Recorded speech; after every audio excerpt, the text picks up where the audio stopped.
சம இடைவெளி தூரங்களை கொண்ட 4 பஸ் தரிப்பிடத்திற்கு இடையிலான தூரம் 12 கிலோமீட்டர்.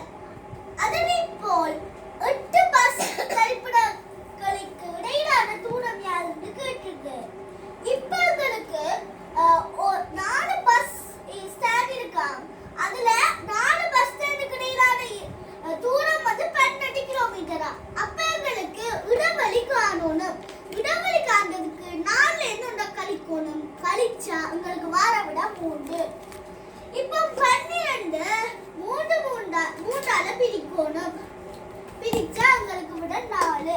அப்போ ஒரு பஸ் ஒன்றுல இருந்து இன்னொரு பஸ் ஸ்டாண்டுக்கு இடையிலான தூரம் வந்து 4 கிலோமீட்டர். இப்போ 8 பஸ் ஸ்டாண்ட் காணணும். 8 பஸ் ஸ்டாண்டுக்கு எத்தனை இடைவெளி என்று பார்ப்போம். இடைவெளியை பார்த்தோம்னா 8 இருந்து 1 கழிக்கணும். கழிச்சா 7. 2 பஸ் ஸ்டாண்டுக்கு இடையிலான தூரம்னா 4 கிலோமீட்டர். 7 நாங்க 4ஆல பெருக்குவோம். பெருக்கினா உங்களுக்கு மாற விட 28 கிலோமீட்டர். அப்ப இதுக்கான விடையும் 28 கிலோமீட்டர்.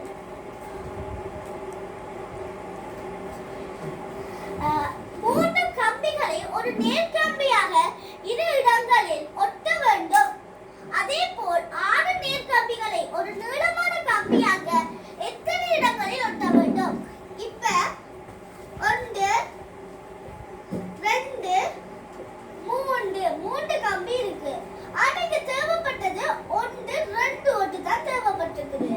அப்ப நாங்க எத்தனை கம்பி ஒட்டணும்டா அதே போல் 6 கம்பிகள் 6 கம்பி ஒட்டணும்டா 1 2 3 4 5 6 கம்பி இருக்கு. இதுல ஒரு ஒட்டு 2 ஒட்டு 3 ஒட்டு 4 ஒட்டு 5 ஒட்டு. அதுக்கு நாங்க இலகுவா ஆன்லைன் ஒன்றை கழிச்சா 5 ஒட்டுக்கள் ஒட்ட வேண்டும். அப்ப இதுக்கான விட 5 ஒட்டுக்கள். 30 சென்டிமீட்டர் நீளமான 3 கம்பிகளை ஒட்டுமிடங்களில் ஒன்றன் மீது ஒன்று வைத்து இணைத்த பின் 80 சென்டிமீட்டர் நீளமான கம்பி கிடைத்தது.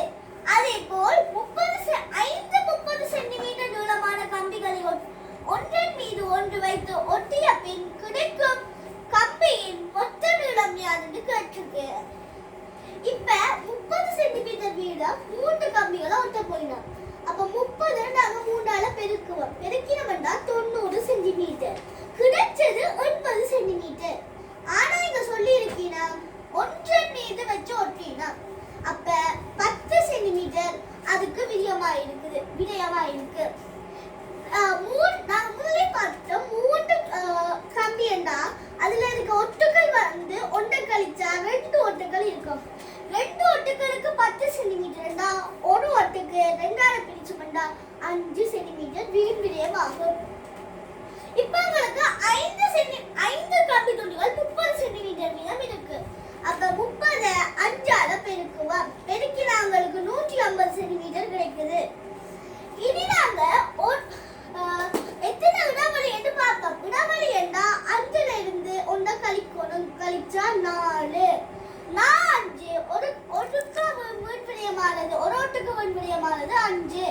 5 20 கழிச்சோம்னா உங்களுக்கு வார விட 130 சென்டிமீட்டர். அப்ப இதுக்கான விடையும் 130 சென்டிமீட்டர்.